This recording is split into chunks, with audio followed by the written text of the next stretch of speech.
sem Lucija Petavs, urednica medicinskega časnika Medicina danes.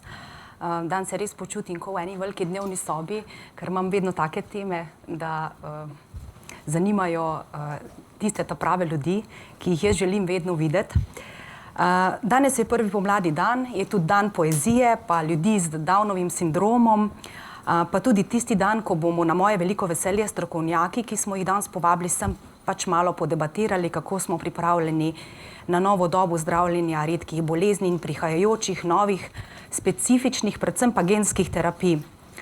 Nekaj navdiha sem dobila na zadnji nacionalni konferenci, ki je bila ob dnevu redkih bolezni na Brdu pri Kranju. Tam je bilo predstavljenih veliko dobrih primerov dobre prakse. Danes pa se bomo bolj posvetili vprašanju, kje smo in kam gremo v stroki, ter kako bo izgledal naslednji nacionalni načrt dela na področju redkih bolezni.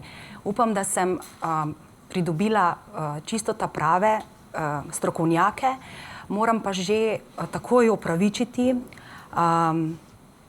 na moje veliko razočaranje, je profesor Faganel, ki veste, da vodi Združenje za redke bolezni v Sloveniji, danes zadržan spričo težke situacije v njegovi družini, tako da se je opravičil. Že včeraj mi je namignil, da mogoče mu celo ne bo uspelo, ampak je bil optimist. Danes mi je pa malo prej, pred par minutami javil, da ga ne bo. Vsekakor bomo kot medij, ki pač pridobi vse pomembne strani, ko se loti analize kakšnega problema, seveda tudi njega zaprosili za mnenje, ko bomo pač ta dogodek danes pokrili. Danes torej brez njega. Kot rečeno, medicina izjemno hitro napreduje, vse več je nekih specifičnih terapij. Njihova skupna lastnost je ta, da so tudi precej drage, sploh ko gre za redke bolezni, in da bo nekako treba imeti načrt, kako bomo Slovenci z redkimi boleznimi prišli do ustreznega zdravljenja in obravnave. Danes bomo pogledali, kaj vse imamo in kaj vse še potrebujemo za to.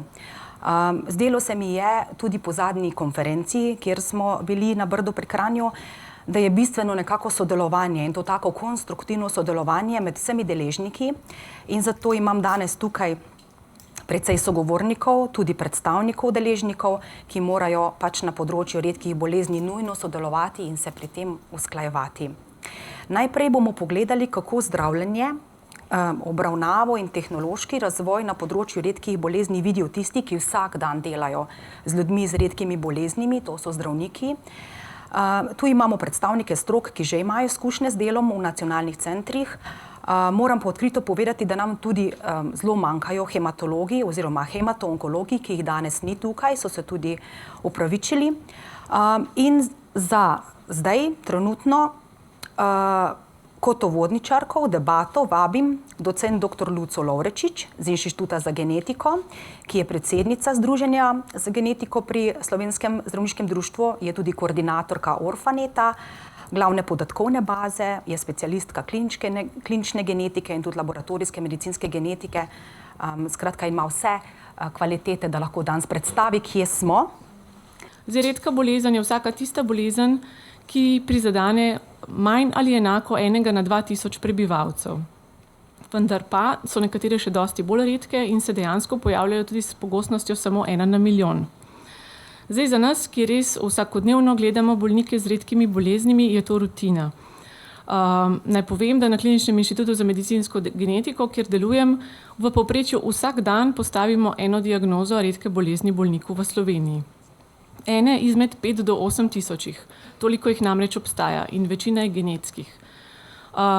Izpostavila bi rada tudi to, da imamo v Sloveniji srečo, da dejansko najnovejše genetske diagnostične tehnologije, to je branje celotnega dednega zapisa, že imamo vpeljano v zdravstven sistem, v redno rutinsko obravnavo bolnikov, in da smo tukaj eni prvih v Evropi oziroma eni izmed redkih v Evropi, kjer je to dejansko del zdravstvenega sistema.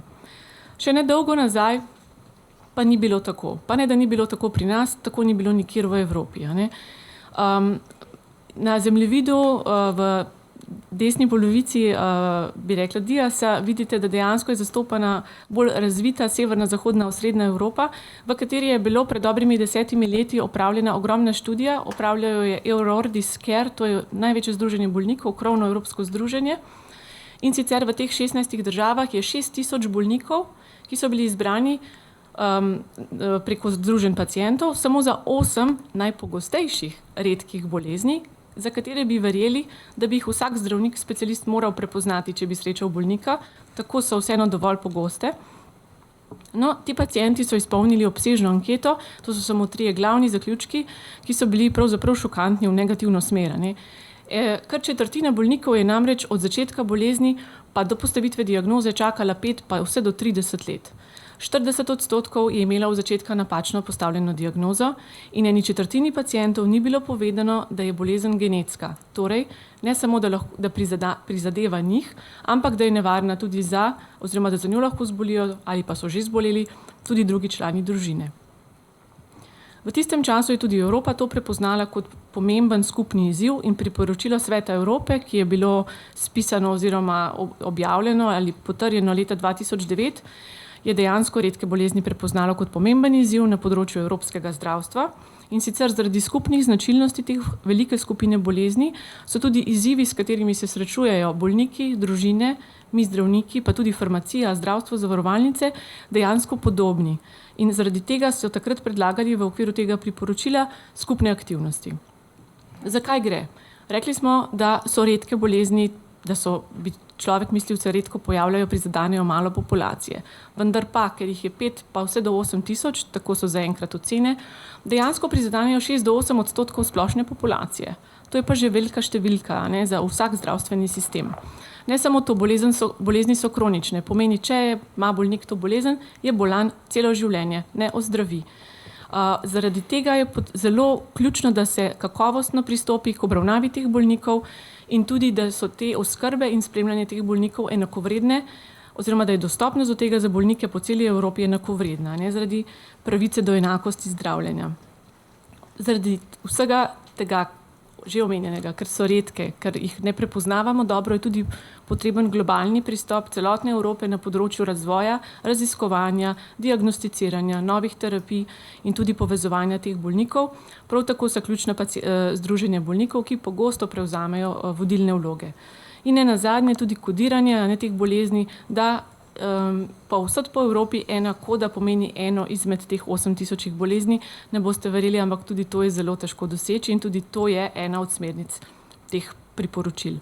Zato je bil glavni zaključek tega priporočila Sveta Evrope, da se naj vzpostavijo nacionalni plani na področju redkih bolezni, za kar je Evropa financirala en velik evropski projekt Europlan, European Project for Rare Diseases National Plans Development, v okviru katerega smo tudi v Sloveniji uspešno pripravili nacionalni načrt dela na področju redkih bolezni.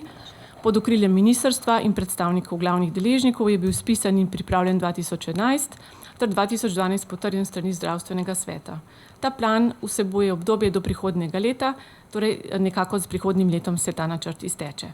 Vsebinsko pokriva vsa priporočila Sveta Evrope, seveda se je na podlagi tega bil tudi sestavljen in pa predstavlja tudi neko osnovo, na podlagi katerih naj bi se izvajali in pripravljali letni akcijski načrti za redke bolezni. Še eno pomembno področje tudi iz priporočil Sveta Evropske unije je bilo, da naj se na nivoju Evrope vzpostavijo tako imenovane evropske referenčne mreže. V sporočilu za medije Evropska komisija na dan redkih bolezni 2017 objavila izjavo, kjer je zapisano, da so evropske referenčne mreže virtualne mreže, ki izvajalce zdravstvenega varstva po vsej Evropi povezujejo za zdravljenje kompleksnih ali redkih zdravstvenih stanj, ki zahtevajo visoko specializirano obravnavo ter združitev znanja in virov. Kaj to res pomeni? Gre za to, da se dejansko v okviru vsake države prepoznajo nacionalni referenčni centri, torej najboljši centri z najvišjo tehnološko in tudi strokovno podporo, ki so sposobni prepoznati in spremljati bolnike z redkimi boleznimi, ter se taki nacionalni referenčni centri na nivoju Evrope povežejo med seboj, zato da bojo skupno čim bolje, bi rekli, razvijali področje teh redkih bolezni. Tako zdravljenje, kot tudi spremljanje, diagnostiko in vse ostalo, kar pritiče tem bolnikom. Zdaj seveda ne moramo razviti 8000 takih referenčnih mrež, to je predvidela tudi Evropa in te referenčne mreže so dejansko razdeljene v 24 tematskih sklopov, nekako po logiki, tako da v bistvu je referenčna mreža za redke kostne bolezni, referenčna mreža za redke bolezni oči, redke bolezni kože, tako kot se nekako tudi zdravniške specialnosti izobražujejo in obravnavajo bolnike. Slovenija je že priključena kot polnopravna članica v 9 teh mrež, trenutno se aktivno vključuje še v 4. Vprašanje pa je, ali res imamo za vse preostale tudi strokovnjake, tako da je predvideno tudi tako imenovano vozlišče za preostale referenčne mreže, kamor pač, ker nimamo nacionalnega referenčnega centra za to skupino redkih bolezni. Kljub vsemu naštetemu, ki vsaj po moje zveni precej optimistično in obetavno, ostaja pa zdravljenje daleč zadaj oziroma zelo pomemben izziv za področje redkih bolezni. Zdravila, ki so predvidena za bolnike, imenujemo zdravila sirote, ker je njihov trg in dejansko domet tako majhen, da so tako, tudi mednarodno se jim reče orphan drugs. Preden bi povedala še par besed o genski terapiji, naj poudarim, da seveda za nekatere redke bolezni že dolgo let poznamo zdravila. Ena takih je hemofilija, bolezen starevanja krvi, kjer bolj ali manj vsi dobro vemo, da z nadomeščanjem faktorja starevanja se da bolezen dobro kontrolirati.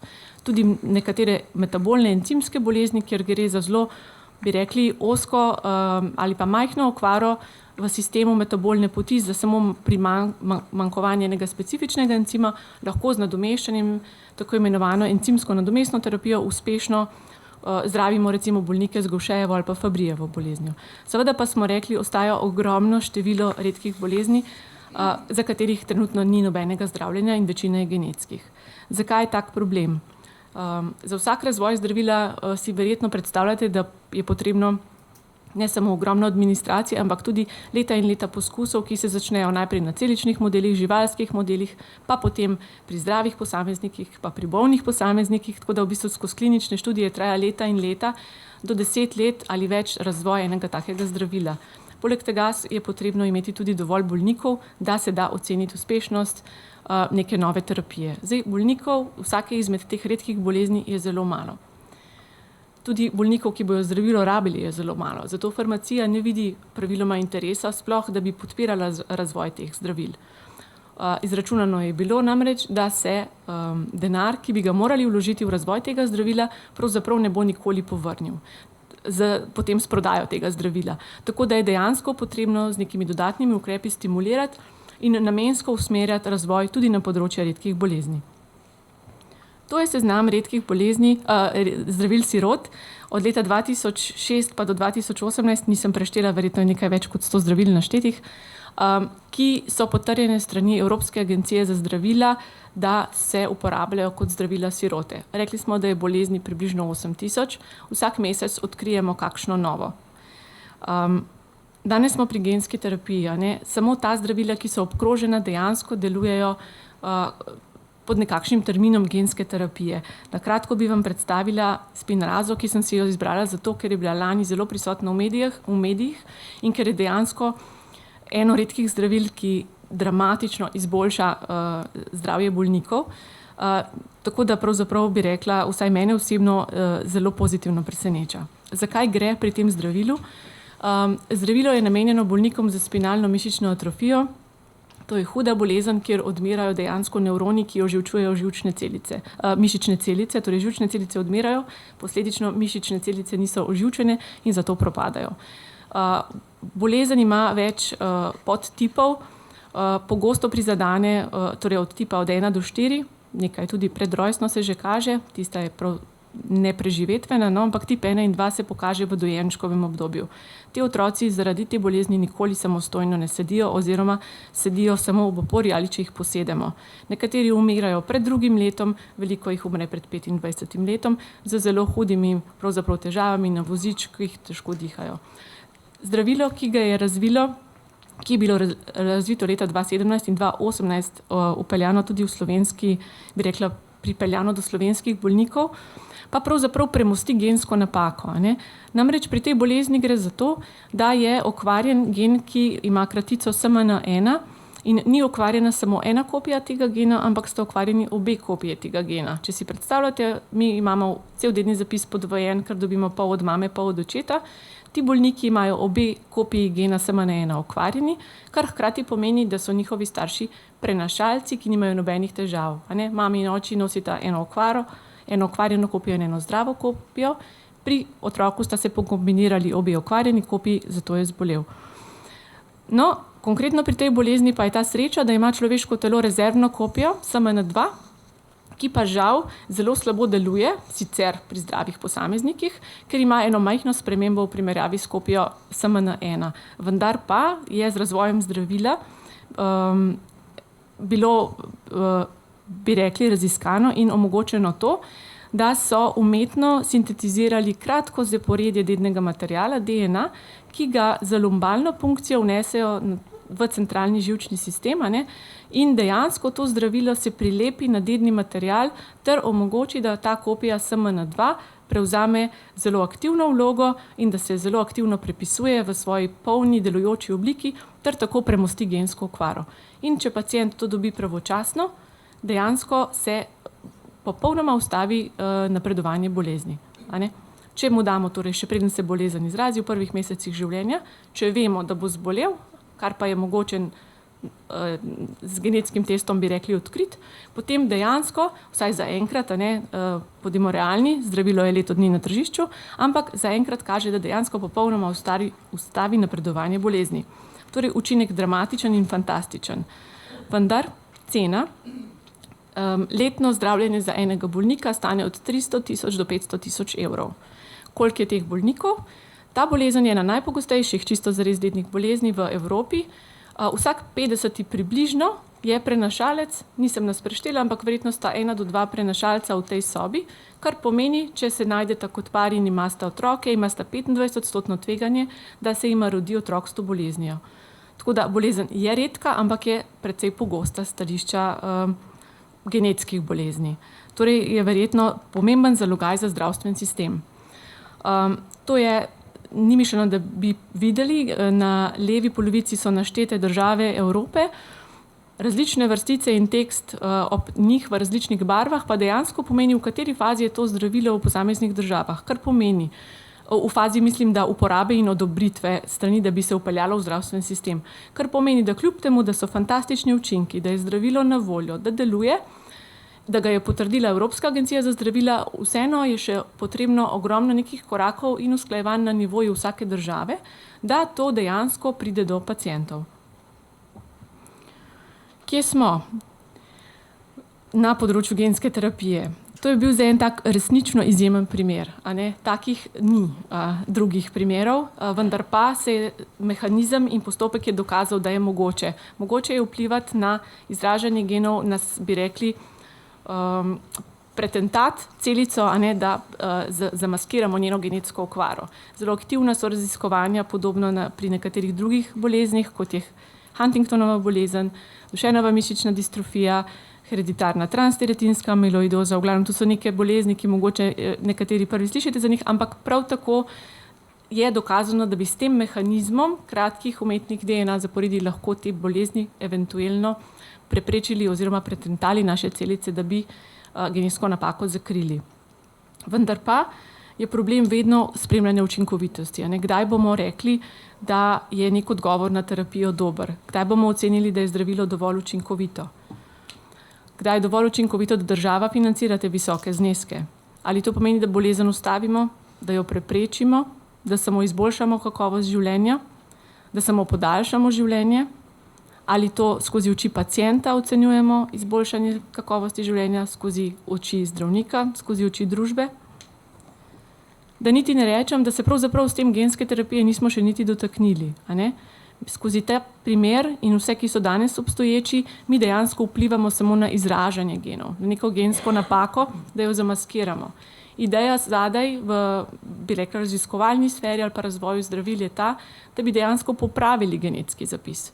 Da ne bi bilo potrebno potem stalno zdravilo dovajati, to nisem rekla, seveda potrebne so neke redne mesečne doze spinraze, ampak da bi dejansko popravili napako in potem tak posameznik ne bi rabil nikoli več zdravila. Vendar pa, kaj pa etično, koliko lahko popravljamo, kaj če popravimo kaj, kar nismo želeli.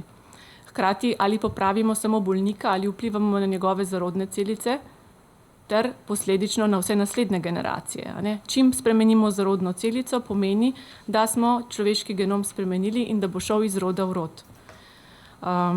CRISPR-Cas je tudi ena od teh metod, ki nam deloma omogoča spreminjanje dednega zapisa. Nedvomno bojo prišle še nove, vendar jaz mislim, da je potrebno dobro premisliti, kdaj in v kateri fazi katero spustiti naprej, kadar govorimo o zdravljenju človeških bolezni pri človeku. To bi imela jaz za uvod. Hvala za pozornost.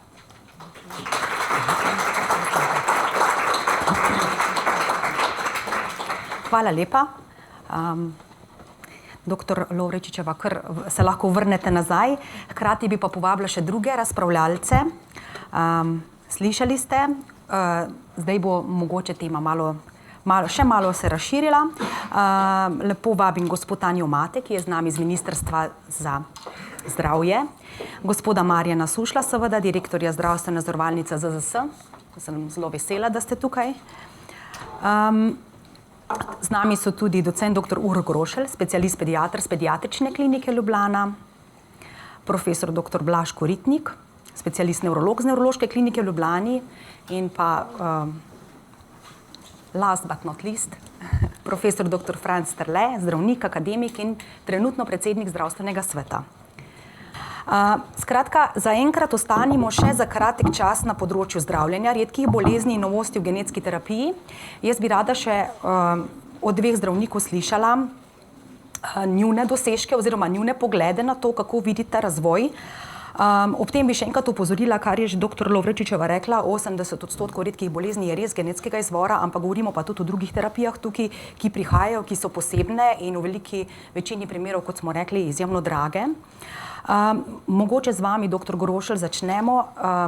Na pediatrični kliniki že imate center, tam bodo nekako potekala vsa genska zdravljenja pri pediatričnih bolnikih. Enega bolnika na genski terapiji že imate, kolikor sem slišala. Pa me zanima, kako kot klinik vidite organizacijo dela na področju redkih bolezni in kaj po vašem manjka, kje so največji izzivi? Mogoče to za začetek. Ja, za začetek ne vem, mogoče se bomo k tem konkretnem zdravljenju vrnili kasneje. Zdaj, izzivi na področju redkih bolezni so kompleksni, so mnogoteri. Na pediatrični kliniki zadnjih nekaj let delamo recimo manjše korake, ampak recimo vztrajno. Izpostavil bi zlasti nacionalno kontaktno točko, ki se je počasi mogoče prijela že v našem prostoru in ki omogoča v bistvu vsaj neko osnovo, da se imajo pacienti možnost, pa tudi ne samo pacienti, ampak tudi zdravstveni delavci nekje informirati. Potem naprej nekako pripravljamo podlago skupaj z NIJZ-om za razvoj nacionalnega registra pacientov z nemalignimi redkimi boleznimi.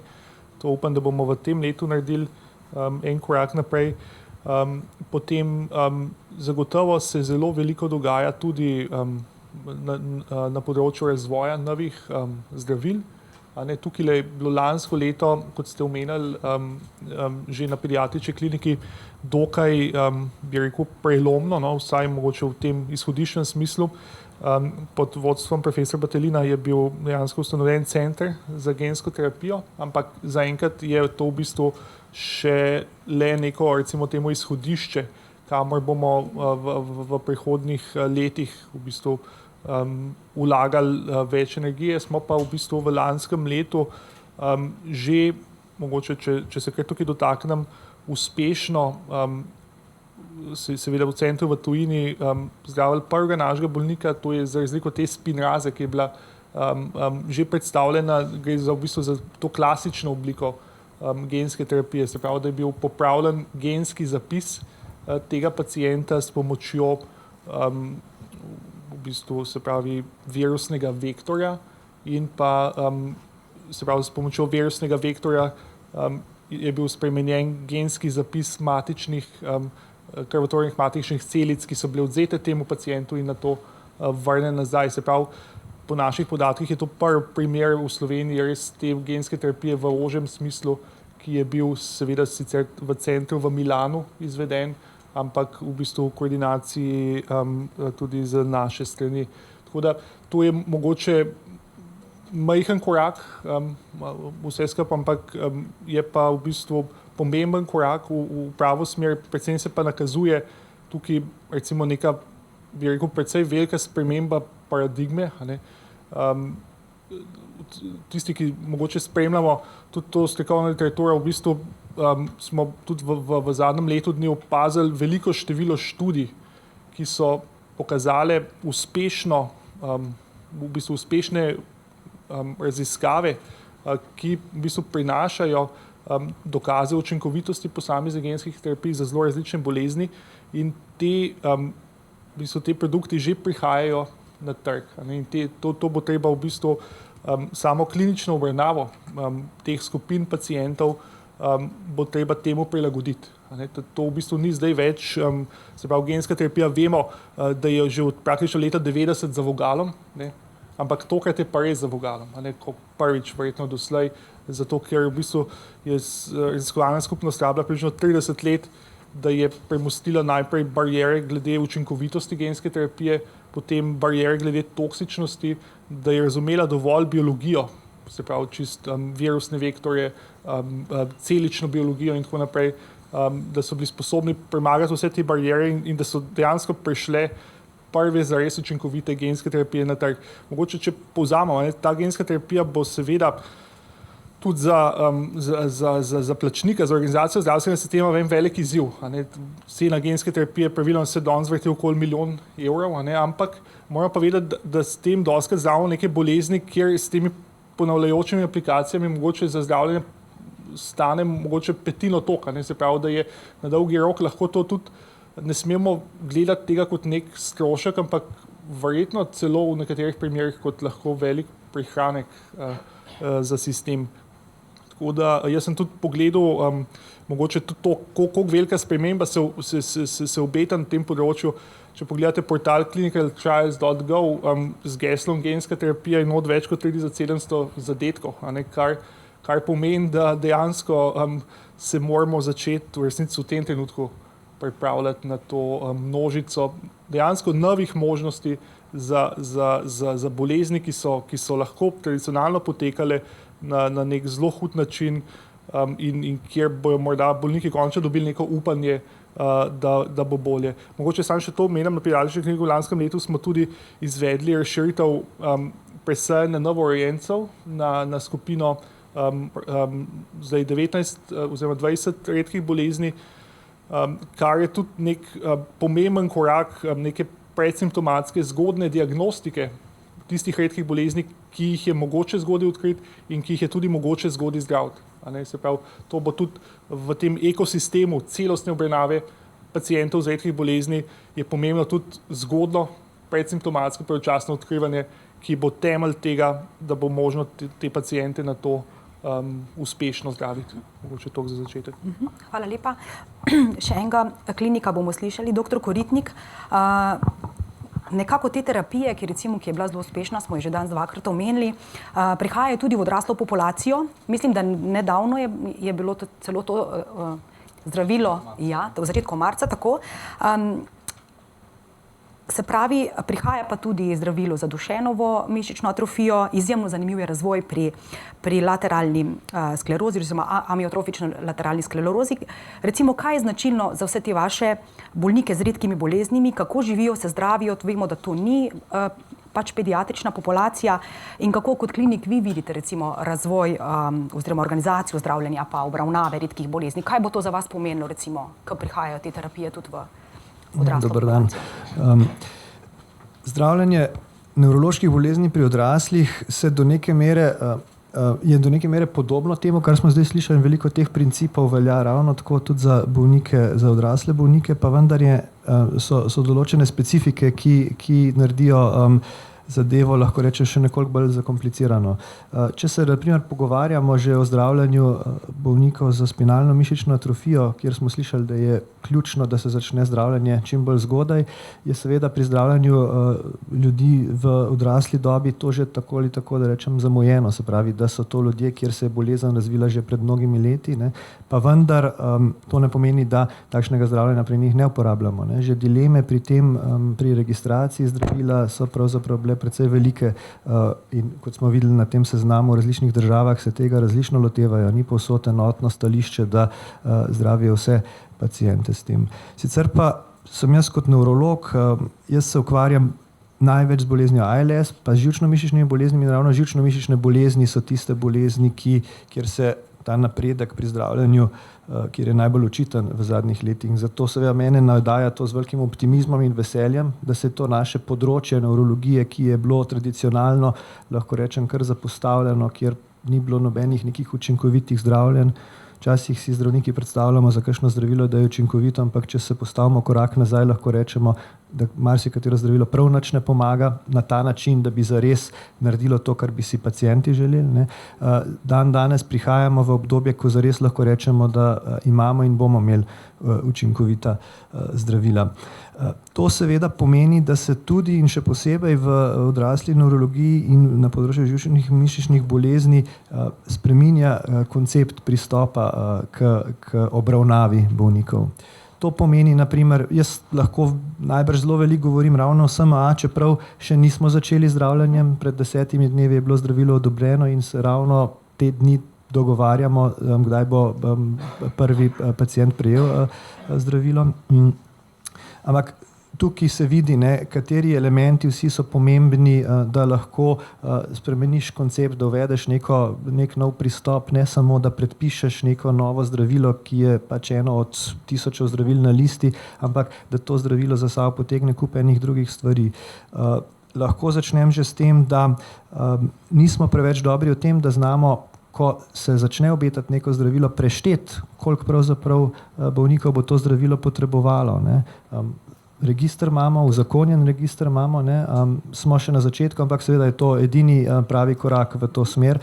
Kako to zares peljati, kdo bi bil tist, ki tak register najbolj podpira, je najbrž stvar diskusije. Ne. A je to interes zavarovalnice, a je to interes klinikov, a je to interes bolniških združenj, interes vseh pravzaprav. Ne.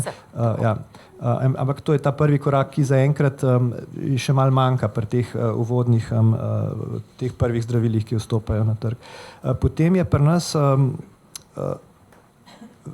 velik korak ta pristop, kako organizirati zares aplikacijo zdravila.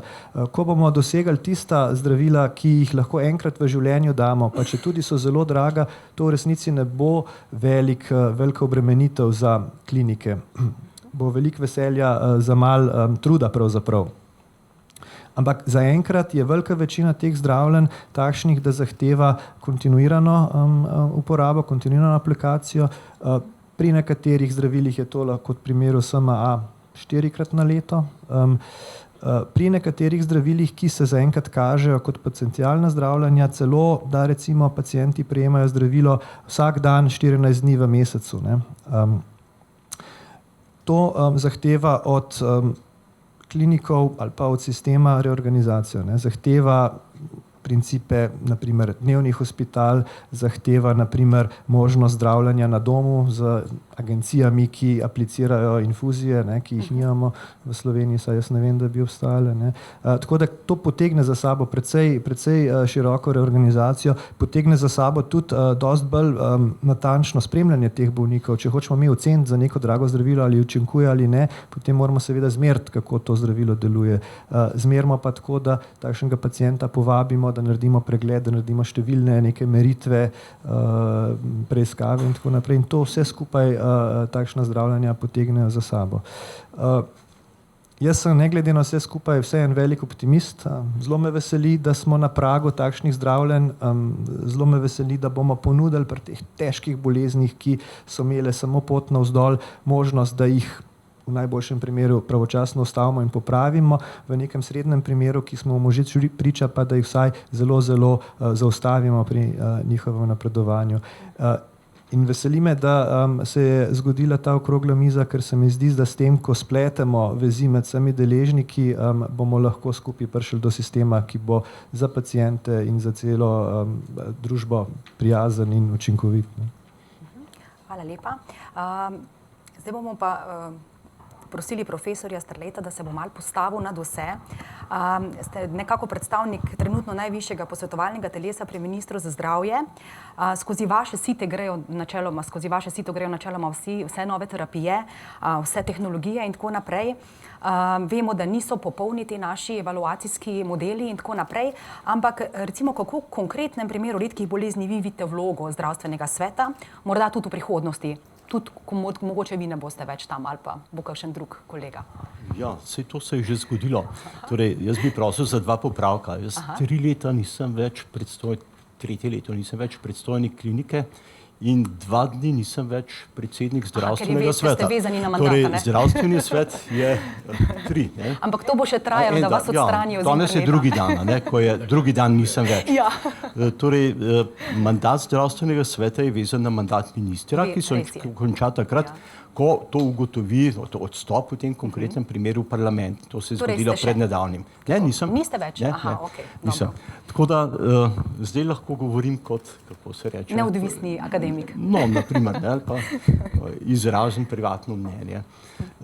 Torej, zdravstveni svet je svetovalni organ ministrstva, nima takih nalog, ki bi neposredno aktivnih nalog ne more kaj bistveno ukrepati, lahko pa svetuje in to se od njega pričakuje. Svetuje na različnih področjih. V zakonu je navedeno, pravilniku je navedeno, mislim, da 27 področij. Eno od najbolj pomembnih področij, pa tisto, ki pride pravzaprav največkrat v poštev, so ocene novih programov. Torej, novih zdravstvenih programov, to so pa lahko medicinski ali pa organizacijski, običajno je pa to mešanca. Za te programe ocenjuje komisija pri zdravstvenem svetu. V zadnjih 4 letih je bila ta komisija kar zelo, kako bi rekel, zahtevna in natančna. Posledica je bila pa ta, da smo te predloge velikokrat vračali predlagateljem za dopolnitev s prošnjami za razjasnitev. Da pride tak program na zdravstveni svet, ker potem zdravstveni svet se s predlogom komisije strinja ali pa ne, ampak da pride ta program na zdravstveni svet, mora komisija, in to praviloma soglasno, oceniti, da je ta program primeren tako z medicinskega stališča kot z finančnega stališča. In po izkušnjah je bilo veliko več problemov z finančnim delom, kot pa z medicinskim delom. Zakaj, je težko reči, ampak najbrž je del razloga v tem, da so predloge pisali predvsem zdravniki. To napisati je kar zahtevno, ampak so kar dobra, natančna navodila. Torej, da so to pisali zdravniki in da je bilo manj, kako bi rekel, manj poudarka ali pa manj znanja, manj truda vloženega za finančni del. Seveda, potem so nekateri, predlagatelji so se naveličali in niso več odgovarjali na naše zahteve, nekateri so pa odgovarjali. In ta trenutek mislim, da stoji, da je za obravnavo predvidenih 18 novih programov, velika večina je takih, ki smo jih že v prejšnjem mandatu obravnavali, pa predlagatelji do konca mandata zdravstvenega sveta niso odgovorili na vprašanja, ki jih je zdravstveni svet oziroma komisija zastavila. No, mogoče še to, komisija je bila zelo, kot sem že prej rekel, v diplomatskem jeziku skrbna, v resnici pa zelo zahtevna, ampak posledica je bila pa ta, da kar je komisija predlagala, je potem zdravstveni svet tudi potrdil. Torej, ni bilo nobenega takega primera, da zdravstveni svet v zadnjih 4 letih ne bi potrdil tistega, kar je komisija rekla. V povprečju je komisija obravnavala posamezne predloge 3-krat, nekatere večkrat, nobenega pa ne manj kot 2-krat. in nekatere stvari so prišle skozi. Ne? In ena od, mislim, tisto, kar je kolega omenil, za presejanje za 20 genetskih bolezni, ne, to je šlo skozi. Sicer kako bi rekel, velikokrat smo se o tem pogovarjali, ampak na koncu je pa pravzaprav dober občutek, da smo tudi strani komisije pa zdravstvenega sveta naredili nekaj dobrega in resnega, ker nima čisto nobenega smisla nekaj na hitro narediti. To so stvari, ki pač morajo biti dobro narejene. In upam, da se bo tudi naslednji zdravstveni svet, da se bo usmeril da bo iste pristope uporabljal. Sami tehnično, kako se pa to izvede, je pa to dosti natančno opisano, so formularji in so tudi ocenjevanje, način ocenjevanja je zelo natančno opisan. Tukaj ne more biti kakšne velike pristranosti.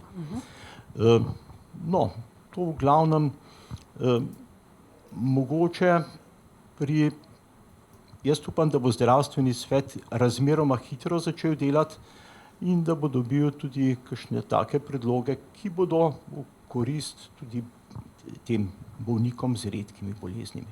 Samo zdravstveni svet še enkrat ne daje svojih predlogov, ocenjuje tisto, kar do njega pride. Ampak upošteva pa se njegovo mnenje, ne? Ja, še to. Torej, ko zdravstveni svet naredi, ko komisija naredi pač zaključek, potem gre to na zdravstveni svet in zdravstveni svet reče, s zaključkom komisije se strinjamo ali se pa ne strinjamo, kar pomeni, da če se strinjajo z zaključkom komisije in je ta zaključek pozitiven, pomeni, da zdravstveni svet to preda Ministrstvu za zdravje in potem gre v usklajevanje oziroma v dogovarjanje glede plačila. Torej, te vloge se nabirajo eno leto in praviloma se ob septembra naredi presek, takrat se naredi rangirna lista po točkah in vsi tisti, ki pridejo skozi in ki jih zdravstveni svet potrdi, so rangirani glede na število točk in potem je pa to na strani ministrstva. In strani dogovarjanja s plačnikom, pa včasih še s kom drugim. Torej, zdaj, kakšen je pa izplen tega? Izplen je pa odvisen najbrž od tega, koliko je denarja, pa koliko so dobri pogajalci, pa koliko je od marsičesa. In če denarja ni, čisto nič kaj dosti ne pomaga, če je mnenje zdravstvenega sveta pozitivno. Ampak potem se pač to ne pride v dogovor in se ne financira. Pa še ena pripomba, prej ste omenili, kako grejo vse ti novi programi skozi zdravstveni svet. To mislim, da je tudi eno od težav pri našem sistemu. Za zdravstveni svet je to dobro, ker manj dobi, ampak v bistvu je pa narobe. Tisto, kar bi moralo biti, je, da bi šli vsi taki v resnici novi programi skozi po enaki poti. In če je to zdravstveni svet, pa ta komisija, naj bo tako.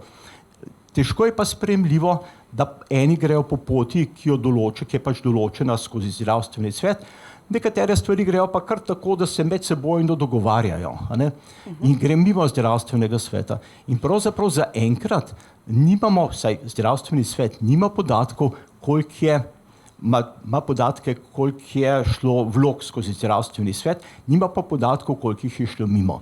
In to mislim, da bo treba v bodočnosti spremeniti, zato ker že stališča predlagateljev, ampak poudarjam, to je en sam segment, nekako ni pošteno. Vloge, ki grejo preko zdravstvenega sveta, to so kar zahtevne stvari. In na koncu so še zmeraj potrebna pogajanja. Ampak če pa to gre mimo zdravstvenega sveta, se pa pač eni poti izognejo in to nekako ni fair do tistih, ki to pošiljajo in to ni dobra stimulacija za red in disciplino. Marsikaj je, ampak stvari grejo pa v glavnem kar v pravo smer. Hvala lepa. Bomo nadaljevali zdaj tudi že z načrtom, k novemu nacionalnemu načrtu. Bomo počasi šli, mogoče sam še ena replika, ste želeli. Dejansko tukaj, kjer je naloga zdravstvenega sveta končana, se začne potem postopek, kako to vključiti v finančni načrt zavoda oziroma v splošni dogovor. In Tukaj je seveda odvisno prvič od razpoložljivih virov, ki jih imamo v Sloveniji. Na srečo gre zdaj ekonomiji relativno dobro in se stvari nekoliko hitreje vključujejo noter, a ne. Dejstvo pa je, tako kot je profesor omenil, da so kakšne stvari, ne vem, usiljene, pridejo mimo zdravstvenega sveta noter. Sem znan primer, recimo robot v celjski bolnišnici, a ne. Ni bil na zdravstvenem svetu, ampak so ga potem preko sodišča in tako naprej na nek način usilili. To seveda ne gre, a ne. To ne gre.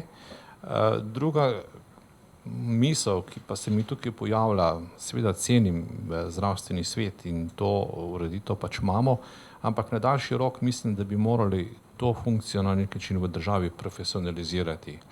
Imenovati pač neko ekipo ali to agencija za kakovost, varnost v zdravstvu in ne bi smela biti vloga ocenjevanja zdravstvenih tehnologij odvisna od aktualne politične garniture, od ministra, ki je danes, jutri ga ni več, pa imamo potem drugi zdravstveni svet, a ne. Stroka mora iti naprej, a ne. Tako mislim, da pač je smiselno razmišljati v bodoče. Tako so urejene tudi zadeve, ki so recimo, ne vem, v Angliji pa v drugih državah, primerljivih državah, pač profesionalizirati je treba. Ne bomo si verjetno mogli privoščiti, da bi imeli tukaj nekaj 10 ali 100 ljudi, ampak nekaj 10 najbrž jih bomo pa morali imeti in seveda na ta način zagotavljati neko kontinuiteto, enako obravnavo, pa seveda glede na razpoložljiva sredstva pač iti naprej. Zelo podobno mi je v medsebojnem razgovoru rekla tudi dr. Matejeva, ne? Podobno stališče, pa mogoče kar ostanimo pri vas, dr. Matejeva. Slišali smo izzive, kje smo, kaj nam še manjka, kliniki so bili dokaj jasni. Gremo torej k novemu nacionalnemu načrtu, to potrebujemo, bomo vse razložili, vam bomo vsi vse povedali, zakaj ga rabimo. Rabimo aktivnosti opredeljene v starem na novo, ker se pač, kot smo slišali, izteče star nacionalni načrt prihodnje leto. In 4 cilje je imel ta nacionalni načrt, ko je pač v bistvu, zdaj bom rekla stari, stari načrt je imel 4 cilje. Opredelitev, spremljanje redkih bolezni, izboljšanje zgodnje diagnostike in dostopnosti do primerne medicinske obravnave, se pravi zdravila, rehabilitacija, vse je to notri. Izboljšanje celostnega pristopa k redkim boleznim in pa informacije za paciente. Nekaj vsekakor smo že danes slišali, je bilo narejeno, a ne? Eden največjih problemov, ki so ga omenili praktično vsi trije zdravniki, je to, da še vedno nimamo nacionalnega registra za redke bolezni, ki je pač nekako glavna stvar, ki jo moramo imeti, ne. So razdrobljeni registri, nepopolni, pa me zanima, kako daleč smo v bistvu pred tem, kje so ovire in lahko te ovire recimo v nekem doglednem času preprečimo, jih preskočimo, kdaj lahko v bistvu pričakujemo ta register? Najlepša hvala. Veliko stvari ste omenili, najprej lepo pozdravljeni. Tako kot profesor Strle, jaz danes nisem za zaključkom mandata ministra, žal se moje delo ni zaključilo. Kot sodelujoča pri pripravi prejšnjega načrta na področju redkih bolezni, in tle vidim tudi kolegico, ki je z mano sodelovala, mislim, da je pravilno, da povem, da se bomo v letošnjem letu tega vsekakor lotili z vsemi deležniki, ki so sodelovali, torej z vsemi združenji bolnikov, z kliniko, a ne. Profesor Peterlin je v torej pri prejšnjem pripravi načrta sodeloval zelo aktivno, morda bo tokrat imenoval mlajšo kolegico, bomo videli. Kot rečeno, področju redkih bolezni na Ministrstvu za zdravje posvečamo, kot veste, kar veliko pozornosti. Ne samo z vsakoletnim dnevom redkih bolezni, ki ga skupaj z Združenjem bolnikov organiziramo. In mislim, da letos ste slišali tudi evropski del perspektive na tem področju. Zakaj to poudarjam? Zaradi tega, ker Ministrstvo za zdravje aktivno sodeluje na sestankih, ki se dogajajo na nivoju Evrope, in tukaj izkoriščamo tudi kolege, torej klinike, ki tudi sodelujejo. Torej, če govorimo o nacionalnem načrtu, v okviru svojega načrta dela v letošnjem letu ga imamo kot nalogo. Zdaj težko vam rečemo, bo ta naloga narejena do septembra ali pa do decembra letošnjega leta, ampak definitivno bo, ker v okviru svojega direktorata poskrbim, da tisto, kar imamo v načrtu, tudi naredimo. Torej, eno je načrt dela, recimo za naslednjih 10 let. Predvidevam, da ne bo samo na teh 4 področjih, predvidevam, da se je v tem času nekaj več naredilo, ali pa več dilem odprlo, recimo zdravila. V prejšnjem smo se ga bolj dotaknili, tokrat bo morda potrebno nekaj več dodati. Tako da, kar se tega dela tiče, lahko rečemo, da smo na pravi poti. Zdaj, ta drugi del, ki ste me vprašali, seveda register. Kot veste, zakon je pasiral parlament v lanskem letu, a ne? Bil je sprejet. Tako kot se v naši državi dela, pa se opravičujem, bom zelo neposredna, bil je brez finančnih posledic, kot 3-4 zakoni, ki so šli v teh 4 letih skozi parlament. Kaj pomeni brez finančnih posledic? To pomeni, da pač vam pripada avto, ampak denarja za ta avto nimate. Oziroma ga niste predvideli. Ne, poglejte, Ministrstvo za zdravje, ko da predlog naprej, predvidi tudi finančne posledice. V proceduri, če hočemo, da zakon gre naprej, nam pač te finančne posledice porežejo. Torej, nismo mi pozabili na to, a ne? Torej, mi kot pripravljalci ali pa mi kot torej strokovni del priprave zakona, ampak zaradi nekega kompromisa, da zakon pač gre naprej, finančne posledice ne upoštevajo. Skušali bomo zdaj, kar se tiče recimo konkretno registra, mi smo imeli v bistvu na mizi program dela Nacionalnega inštituta za javno zdravje, kjer se predvideva nekaj dodatnih sredstev. To smo jim zagotovili, ne pa za celoto, no. To moram priznati, ker tudi v tem pripravi proračuna smo omejeni, a ne, za financami. Skušali bi nekako z nekim postopnim dodatnim financiranjem vzpostaviti. Zdaj mogoče še, da poudarim, seveda zdravstvenim svetom kot najvišjim posvetovalnim telesom ministra, ne ministrstva, ampak ministra, v bistvu sodelujemo ves čas, a ne, in tukaj, kot je rekel profesor Strle, kako programi pasirajo, bi se dotaknila vseeno, ker se mi zdi pomembno, in nekatere zadeve so odobrene in, kot je bilo rečeno, v procesu dogovarjanj se je tehtalo v okviru 200-300 potrebnih dodatnih milijonov na letnem nivoju in seveda tukaj so pač potrebne nekatere odločitve, ki so včasih lažje, včasih pa težje. Če je denarja več, a ne, gospod Sušelj, je mnogo lažje, ker jih več takšnih zadev lahko vpleteš v bodoče financiranje. Zdi se mi pomembno, da se dotaknem še ene naloge Ministrstva za zdravje, to je pač ta tretja, priprava zakonodaje.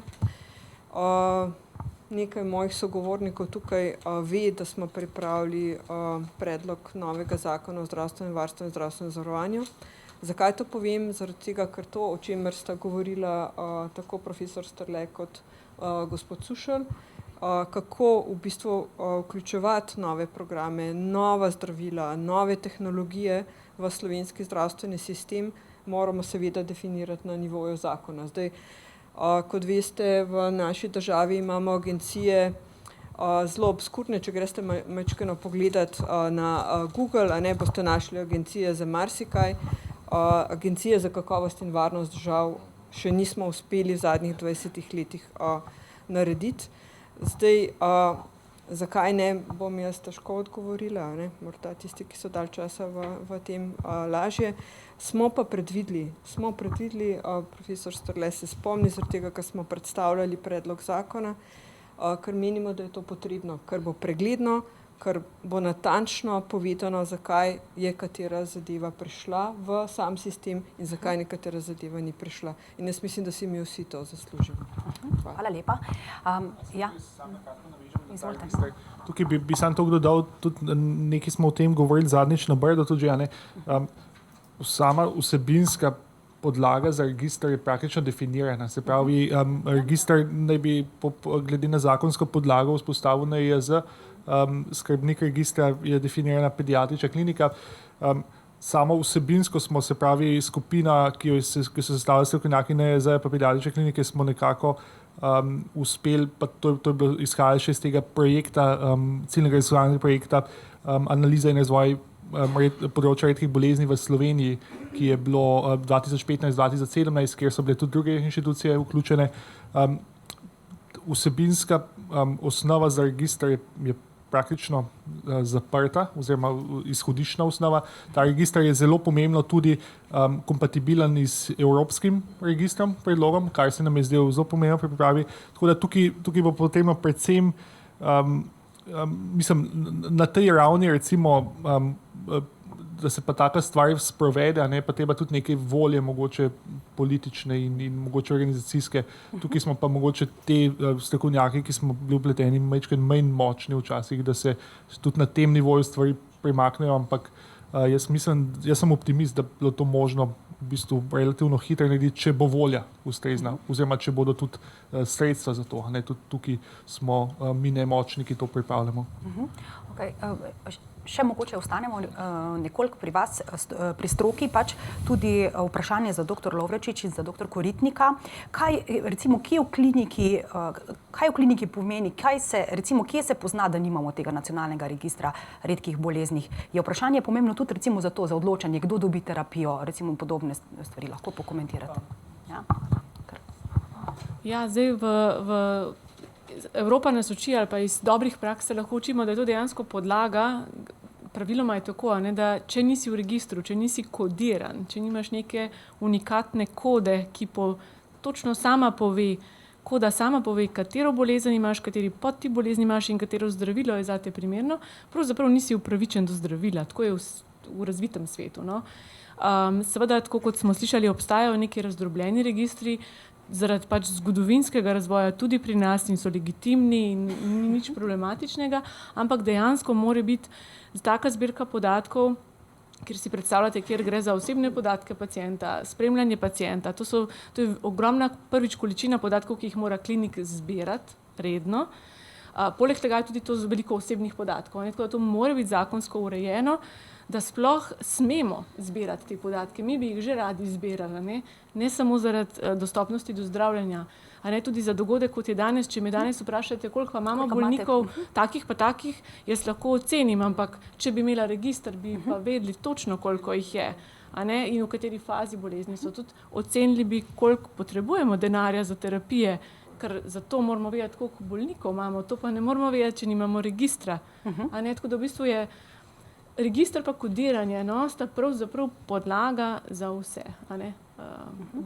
In zato je dobro, da se to dobro naredi, tako kot je potrebno. Ne samo strokovno, kot smo že pripravili, z dr. Grošlom smo sodelovali, pač ta nabor podatkov, kaj bo, da bo primerljivo z Evropo.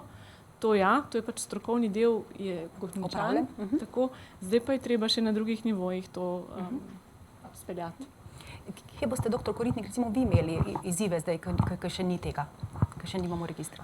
Zdaj, jaz mislim na kratko, rešitev je zelo enostavna in se reče denar pač. Kle moramo biti pošteni, da pravzaprav z denarjem bi marsikaj rešili. Mi bi kodirali, mi bi zbirali podatke, mi bi vpisovali v register, če bi imeli pač ljudi, ki bi bili plačani, da to počnejo. En primer, kako pomembno je, da imamo registre in da imamo natančne podatke o pacientih, je recimo spet področje ALS, kjer nažalost še nimamo učinkovitega zdravljenja, ampak trka na vrata. Ravno tako kot za SMA so zdaj prve študije, prve faze za te tako imenovane protismerne nukleotide za določene podoblike. ALS bolezen sama po sebi je izredno heterogena. Čeprav rečemo ALS je v resnici vzrokov že čez 40 genov je poznanih, ki povzročajo lahko takšno bolezen.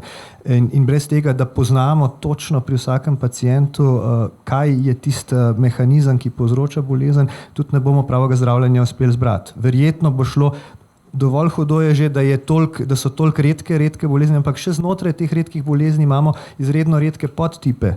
Imamo približno 140 pacientov za ALS in verjetno samo 5 je takšnih, ki bodo prvi kandidati za prvo novo gensko terapijo, ki bo prišla. Ampak ta hip ne vemo, katerih 5 je to, ali pa ne vemo, jih je 5, ali jih je 10, ali jih je 30. Ne. Določena zdravila so registrirana samo za različne fenotipe, se pravi za tisto bolezen, ki izgleda zelo hitro, ki z določenimi lestvicami ugotovimo, da se poslabša za toliko in toliko točk na mesec. Ne. Tudi te podatke v resnici na nek način imamo, ampak jih ne zbiramo sistematično in jih nimamo zajeti v enih registrih, pa jih bomo potrebovali. Če so ta hip to bolj mogoče informacija akademskega pomena, ne, bojo to postale ključne informacije in za plačnika in za odločanje o tem zdravljenju. No. Ampak kot rečeno, ta infrastruktura niti ni tako komplicirana. Tukaj rabiš, jaz lahko rečem, enega človeka rabim, da bo polni delovni čas skrbel za vnos in zbiranje teh podatkov, da bo zdravnike podsukal pa rekel, manjka še stadij bolezni, da vpišete noter, pa bo že to dovolj. Ne. Tako da v resnici to niti ni tako drago. Ne. Tisto, kar se meni zdi pomembno in mogoče misel za prihodnost je, ko grejo ta nova draga zdravila v odobritev financiranja, jaz nisem čisto prepričan, a bi te programi, ki grejo za aplikacijo zdravila, zares mogli iti kot zdravstveni svet. Sej pravzaprav, ja, mislim, ampak tako, mi zdaj, ko je zdravilo odobreno, ne gre avtomatično to skupaj s tem, koliko je potrebno, da to zdravilo damo pacientu. Ne. Če gre samo za predpis e-recepta, ni problem. Ne. Večina zdravnikov nas je zdaj že osvojila, kako se e-recept napiše. Ne. Ampak pri veliki večini teh zdravil gre za to, da bojo to dnevi in dnevi, ne, vse skupaj aplikacij z medicinskimi sestrami, z prostori, ki jih potrebujemo, pa tega zaenkrat nismo uspeli, ne vem iz katerega razloga, ukomponirati, ne, v ta sistem, pa bi bilo dobro, ker bi se dalo to narediti. Ne. Če smem mogoče dodati, genska terapija je seveda je sicer zelo širok pojem. Zdaj imamo terapije, ki je bila danes omenjena, kot je Spinraza, ali pa ki včasih lahko potekajo v obliki teh klasičnih načinov aplikacija. Pacient pride, dobi in gre in pride čez 2 tedna. Ampak ta genska terapija v ožjem smislu je pa tehnološko izjemno zapleten proces. Tako kot smo omenili, mi tudi z našimi kolegi iz Centra za transplantacijo krvotvornih matičnih celic na Pediatrični kliniki v tem smislu načrtujemo majčkeno stvari, ker kot zdaj le kaže, bo vsaj del teh genskih terapij šel recimo preko transplantacije matičnih celic, ki bojo gensko spremenjene. Omenjena je bila tudi metoda CRISPR-Cas9, kjer vemo, na Kitajskem se rojevajo že otroci, tudi se pravi, kjer so bile v bistvu spremenjene germinalne zarodne celice v bistvu in tako naprej. To je že tukaj. To so tehnološko izjemno zapleteni procesi, kjer te stvari bodo pa po mojem mogle iti ne samo preko nekega kompliciranega e-recepta, ampak dejansko preko novega programa, ki bo predvidel v resnici nek ekosistem, ki bo zmogel zagotoviti v bistvu ta proces. Tukaj je bila po mojem mnenju velika napaka, da bi take paciente avtomatsko pošiljali v neke zapletene centre v tujini, ampak bomo mogli verjetno tak center ali pa nekaj takih centrov razviti sami in združiti v resnici strokovnjake, ki bojo tukaj ponudili neko personalno ekipo, ki bo sposobna speljati take stvari. To je pa zagotovo nekaj, kar mora iti preko nekega novega programa, ki trenutno še ne obstaja in ki v bistvu za sabo povleče en kup posrednih stroškov, ki jih mogoče na prvi pogled niti ne vidimo. Gospod Sušelj, zdaj pa vaša beseda. Tudi imam nadaljevanje vprašanja še za vas. Se pravi, imeli smo 2 stvari, podatki, evalvacija. Za odločevalce, kot ste vi, je to zelo pomembno. Se pravi, odločanje o financiranju, to oboje, vse pride v poštev. Register, samo ena plat. Pa me sam zanima, mogoče prvo, če boste tako po vrsti pač odgovarjal, kakšni so vaši pogoji trenutno za dogovor o razvrstitvi, kar se tiče redkih terapij? Recimo, kako funkcionira ta postopek, na podlagi česa se odločate in ali je register pogoj, kdo plača vodenje registra, recimo, a ste se kdaj tudi v tem kontekstu, naprimer, pogajali, pogovarjali in kje vidite recimo možnost potem naprej, še drug del vprašanja, nove terapije, kje smo, kaj se nam obeta še naprej? Ja, mogoče najprej pri registru. Mislim, da se vsi tule v dvorani zavedamo, da je register kar nujen, potreben, pa na nek način bi moral spremljati paciente v celotni fazi, od, bom rekel, presejanja, pa potem seveda vse do, ne vem, rehabilitacija, kakorkoli pač zdravljenja potem naprej. V slovenskem sistemu imamo nekaj denarja, nimamo ne vem koliko, ampak tudi za namen razvoja in raziskav, tudi izobraževanja, vemo, da imamo nek denar, ki se mu reče terciar 2. Pa imamo en del, ki se reče terciar 1. Terciar 1 je prav za, bom rekel, tudi za vodenje registrov. Za raziskovanje in za vodenje registrov, tudi za izobraževanje.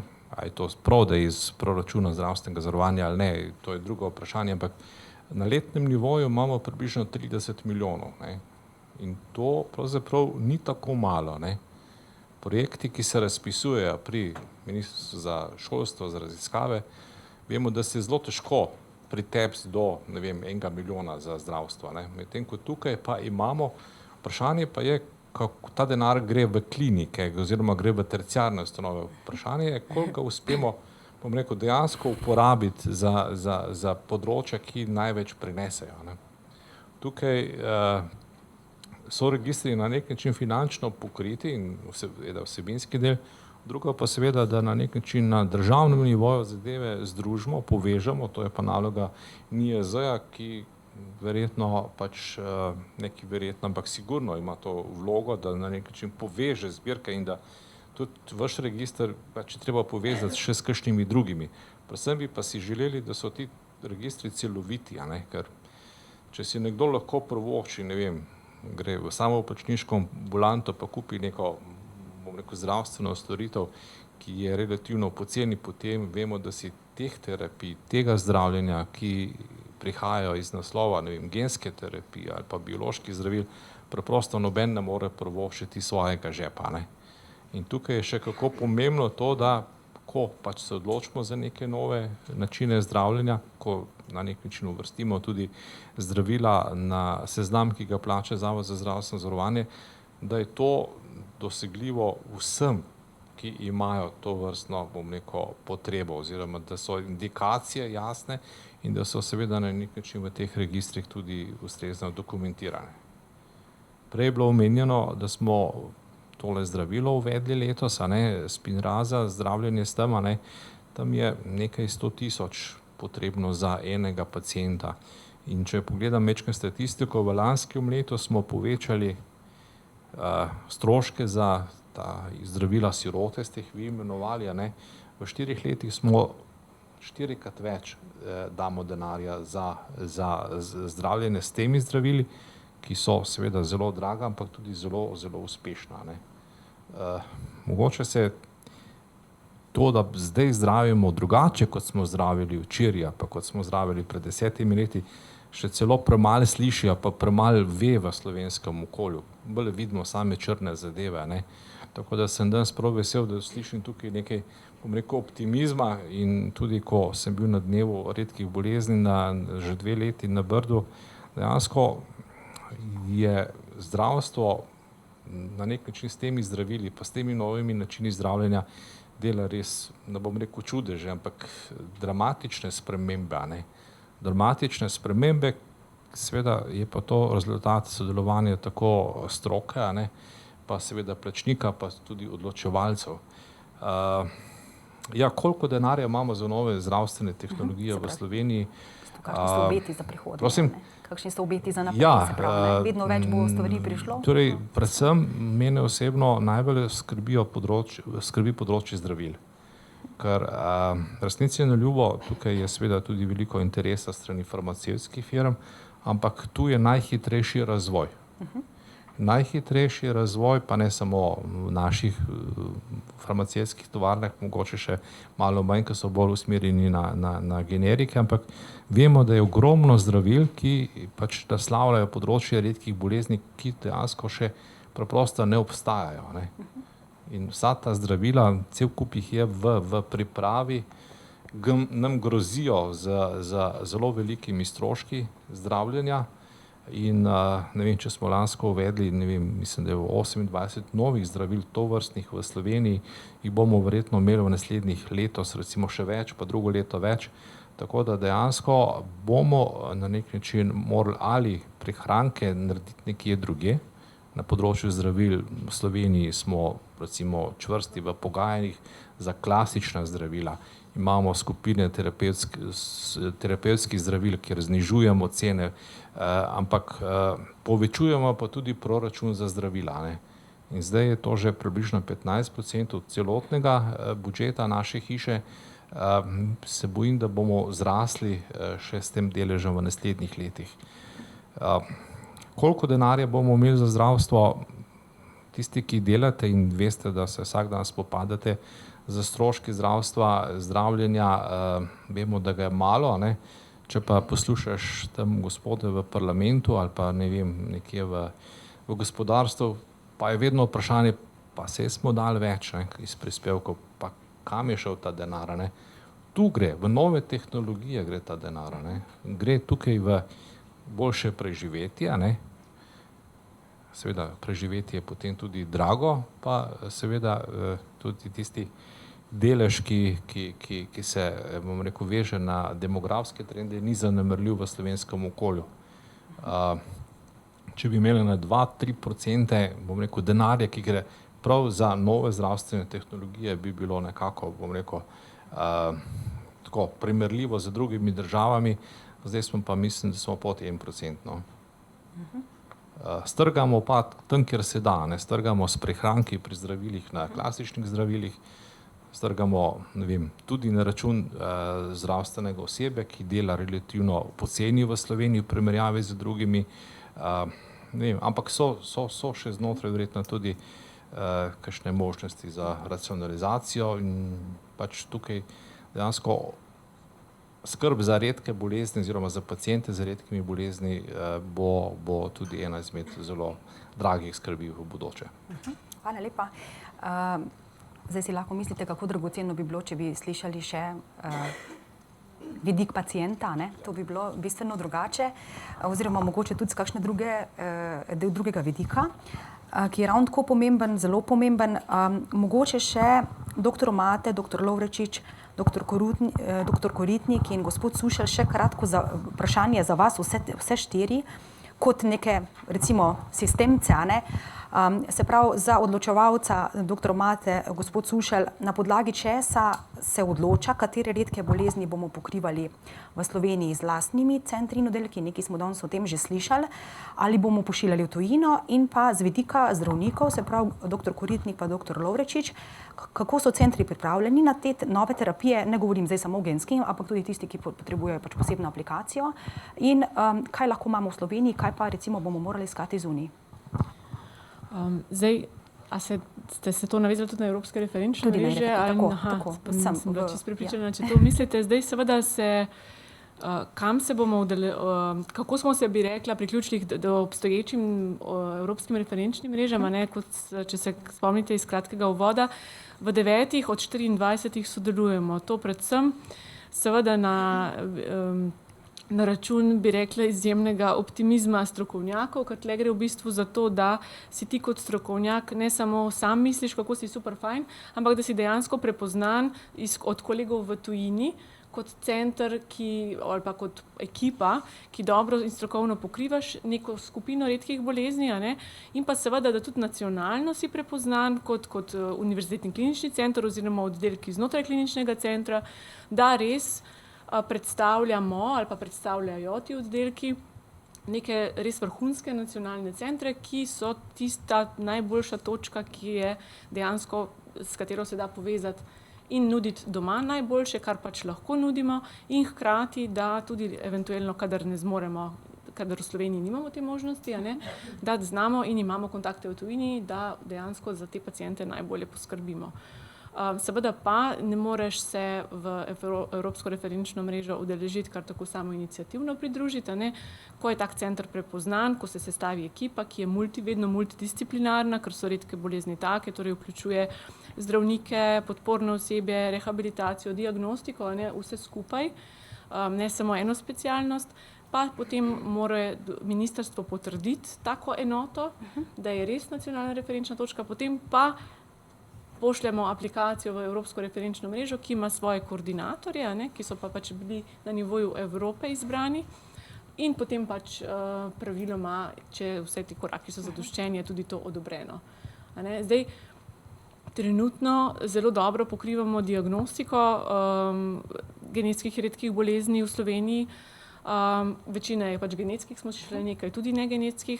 Dobro pokrivamo tudi pač v sodelovanju finančne podpore, tudi tista zdravila, ki so na voljo, zaenkrat pravzaprav, vsaj po mojem vedenju, vsa zdravila, ki so na voljo, pacienti naši lahko dobijo, če je tako sklenjeno. Nismo komu odrekli zdravljenja, tudi ni, da katero zdravilo obstaja v Evropi, pa ga naši pacienti ne dobijo.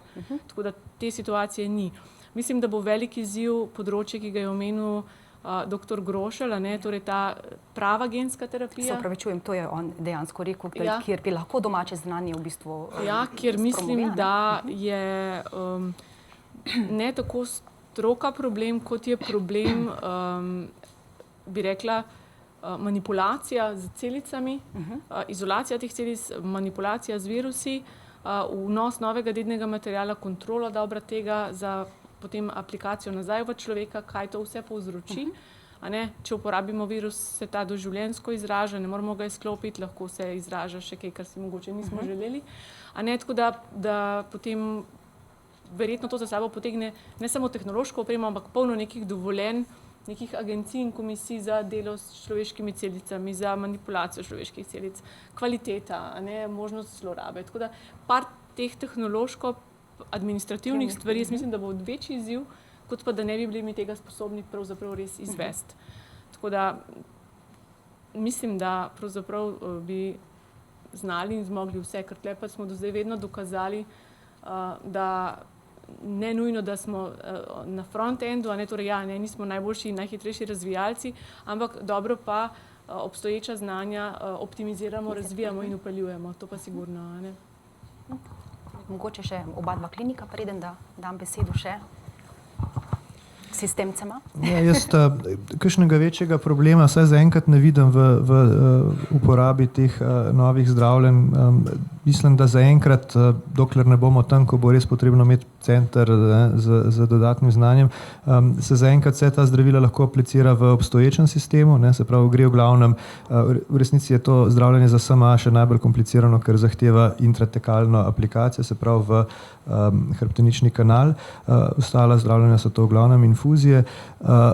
Tisto, kar je na formalnem nivoju, tudi referenčne mreže, pa je pravzaprav na neformalnem nivoju zelo lepo teče ta vpetost vsaj v evropski prostor. Mi na vseh teh področjih redkih bolezni zelo dobro sodelujemo z kolegi iz bližnje in daljne okolice in se vse te in novi pristopi, tudi konec koncev ta razmišljanja o tem, kako se lotevati novih izzivov, skupna celemu evropskemu prostoru. Jaz grem recimo čez 14 dni v Ulm pogledati, kako tam poteka zdravljenje za SMA, kjer se bomo hkrati dogovarjali tudi za raziskovalno sodelovanje in tako naprej. Tako da to, jaz mislim, da čisto lepo teče in tle res ne zaostajamo za sosedi.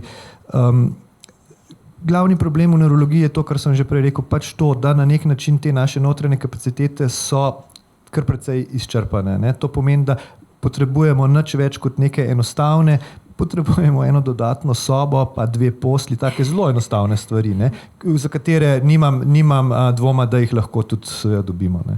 Ampak ta strokovni del pa mislim, da ni in ne bo problematičen. Kaj pa recimo te ultra redke bolezni, redke, kjer imamo recimo par bolnikov? Kaj pa to? Recimo, kaj pa...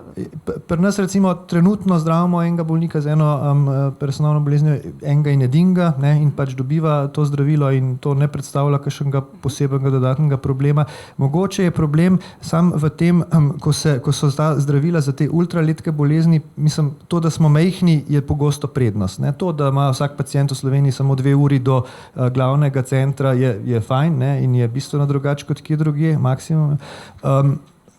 Mogoče pa predstavlja včasih problem, če morajo farmacevtske družbe registrirati nova zdravila, da za enega registrirajo, se jim ne splača. Ne? In potem v takem primeru strošek pade pa na bolnišnico. Ne? Potem smo pa mi tisti, ki pač moramo omogočiti to zdravljenje in imamo že zdaj ne toliko za gensko terapijo, ampak za neko čisto simptomatsko zdravljenje ultra draga zdravila, ki niso šla v registracijo, ker se to ne splača in pade na naša denarnico kliničnega centra, recimo. Ne. To je malo specifika mogoče. Še doktor Mate pa gospod Sušelj še lahko vidimo malo pokomentirata te možnosti.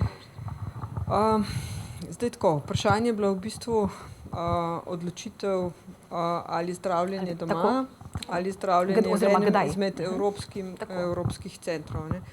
Tako kot ste pravilno in tudi, kar je kolegica pravilno povedala, torej slovenski centri so uspešno opravili kandidaturo do sedaj in sedaj poteka ta drug krog. Ste rekla, da približno 5 se pričakuje, še dodatnih, kar pomeni, da jih bo koliko, 14? 14 od 24.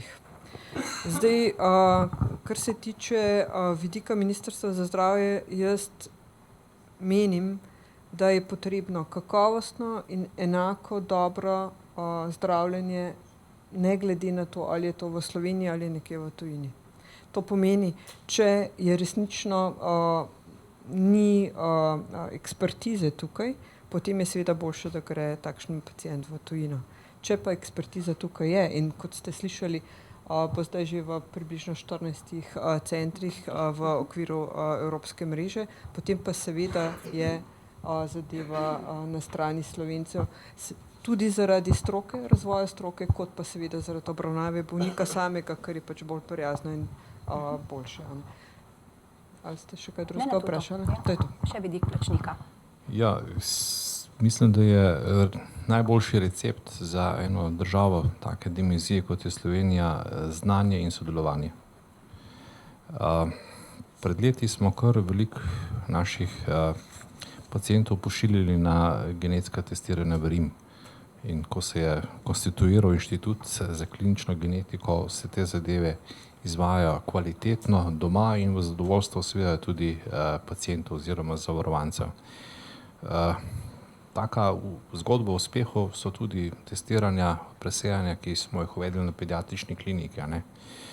Taka zgodba je tudi Center za Fabryjevo bolezen v Slovenj Gradcu. Tako da mislim, da imamo kaj za pokazati, ampak dejansko pa je pač področje redkih bolezni takšno, da bomo verjetno se morali kdaj posluževati tudi tujine oziroma se poslužujemo že zdaj. Na letnem nivoju mi pošljemo na zdravljenje v tujino, ker so doma izčrpane zmožnosti, nimamo skratka znanja, nimamo strokovnjakov, nimamo kapacitet. Tam nekje na letnem nivoju imeti 500 do 600 naših pacientov. Od tega jih je slaba tretjina tistih, ki se, bom rekel, nanašajo na problematiko redkih bolezni in verjetno, da bomo tudi pri nekem deležu tudi v bodoče ostali, ker se preprosto pač ne bo izplačalo v Sloveniji postaviti tako, bom rekel, to infrastrukturo v takem obsegu, da bi pač zdravila vse. So pač redke in specifične bolezni in tukaj sem posebej zadovoljen, ker sem kdaj v tujini, pa se pogovarjam, in danes sva sedela z kolegom iz Belgije, pa sva se pogovarjala, pa sem omenil Peterlina, pa rekel, ja, seveda, si on je pa vodilen na tem področju. Res prija, ko slišiš, kako so naši strokovnjaki, pa naši dosežki prepoznani in cenjeni v tujini.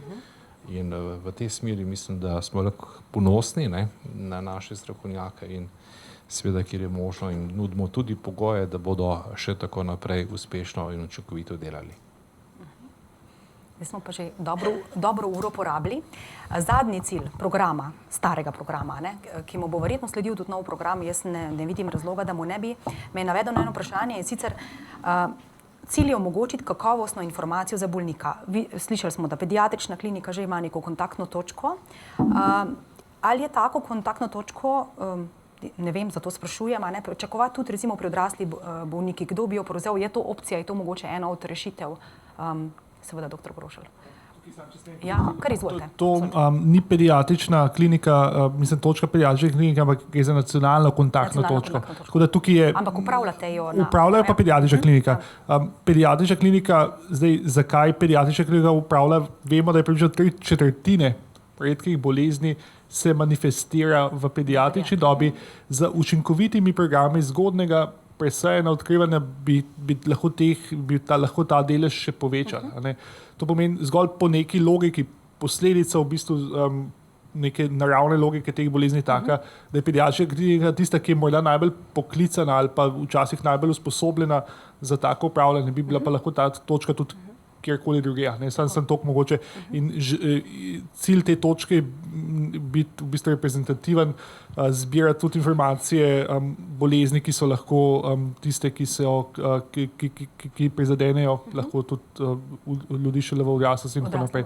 Tako da tukaj edino, vsaka taka stvar je spet, v bistvu je kar izziv peljati tako stvar, zato ker glavni izziv je morda ta, saj konec koncev ni težko zagotoviti človeka, ki bo tam nekaj ur na dan, v tem smislu sprejemal klice, ampak dostikrat tja prihajajo zelo kompleksna vprašanja, ki v bistvu terjajo nek v tem smislu poglobljen in kompleksen odgovor, ki ga lahko poda samo mogoče strokovnjak, ki se res s tem ukvarja, ki ima dober pregled za čisto specifično vprašanje.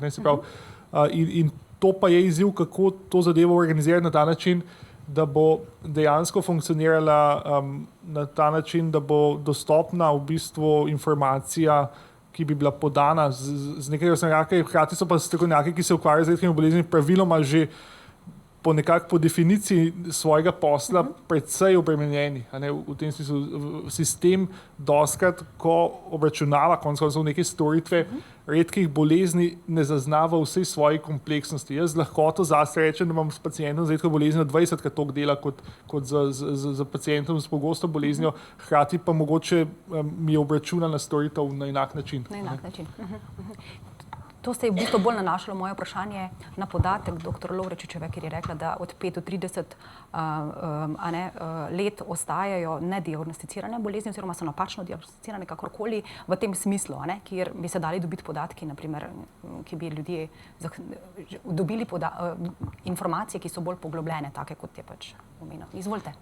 Tako se mi zdi pomembno poudariti, da pa ključno vlogo lahko igrajo tudi združenja bolnikov. Mi imamo že vsa leta krasno sodelovanje z društvom distrofikov, recimo, in ta prenos informacij o boleznih je ne samo pri nas, tudi v tujini pogosto tudi tako organiziran, da so te osnovne, ponavadi zelo podrobne tudi informacije dostopne tudi preko vseh teh društev, ki imajo bolj neposreden stik, ker se večina teh bolnikov z redkimi boleznimi, če društva obstajajo, so aktivno vključeni, so aktivni v teh društvih in potem, če društvo dobro sodeluje, tudi strokovnjaki, se potem tudi ta stopnja informacije lahko pravilno stopnjuje, se pravi, da tiste težka vprašanja pridajo do strokovnjakov, na večino drugih pa včasih tudi strokovnjaki ne odgovorimo tako dobro kot nekdo, ki ima več izkušenj vsakodnevnih. Odlična poanta. Zdaj zelo rabimo profesor Faganela, ki je trenutno pač predsednik Združenja za redke bolezni. Ja, izvolite. Potem pa bo... Mogoče, ker ste omenili tisti stavek začetni, da 5 do 30 let so čakali na diagnozo, naj poudarim, da je to, da pred dobrimi 5 leti, recimo, ali pa zadnjih 5 let, je ta diagnostika, ki jo je omenil tudi dr. Sušelj, možna pri nas, pa tudi v svetu, se tudi prej tudi v svetu ni bilo mogoče. Razlog za ta dolga leta čakanja v tej raziskavi, ki je bila pred 10 leti opravljena, je ta, da pravzaprav včasih nismo znali prebrati dednega zapisa tako kompleksno, kot to znamo danes. In smo morali najprej pri bolniku postaviti sum na, recimo, če smo danes omenili spinalno mišično atrofijo, in ta test narediti, torej en test za eno bolezen in potem je bil negativen, se ni potrdilo, potem smo morali naprej razmišljati, kaj diferencialno diagnostično bi prišlo v poštev, spet izbrati en gen in ga spet prebrati od začetka do konca. No, zadnjih 5 let pa imamo, in tle bi res poudarila izredno dobro sodelovanje in možnost, da je to v Sloveniji v zdravstvenem sistemu, ne predstavljate si to, kako je to vrhunec, o tem profesor Peterlin predava po Evropi, ker to evropske države nimajo na napotnico, a ne. Torej danes je mogoče z enim testom, če to odredi klinični genetik, a ne, vse gene prebrati. In v bistvu naenkrat se izognemo temu, da bi gen po gen prebirali in iskali, če mogoče kot klinik zaradi redkosti neke bolezni nismo specifično pomislili na njo. Pomislimo dovolj, da pomislimo na skupino, ne? Torej gre za živčno-mišično bolezen, potem pa preberemo vse gene s to boleznijo povezane. Zato tega čakanja danes več ni, no? In je v bistvu to velik preskok na področju zgodnje diagnoze in pravilne diagnoze. No. Koliko klinikov recimo zna v Sloveniji recimo prebrati ta gen? Koliko vas je takih, ki se na tem področju recimo? Zdaj prav kot specializacija obstaja klinična genetika, zaenkrat nas je 5 specialistov na tem področju, ampak pri tem zelo tesno sodelujemo tudi z laboratorijskimi medicinskimi genetiki, torej to so nezdravniki, ki so izobraženi za genetiko, ker dejansko v bistvu samo z sodelovanjem lahko zaključimo take rezultate. Oni lahko tehnično in bioinformatsko in pač z nekimi metodami pridejo do rezultata, ampak klinik je tisti, ki bo rekel, ja, to pa paše mojemu pacientu, res se pokriva, sploh pri teh redkih boleznih, ker pravzaprav včasih najdemo eno samo poročilo v strokovni literaturi z podobno simptomatiko, da lahko rečemo, ja, to je to. To je to. Tako da v bistvu, ampak se širi, imamo veliko mladih specializantov, ki sledijo, torej ki se izobražujejo. Ki se izobražujejo. Ja.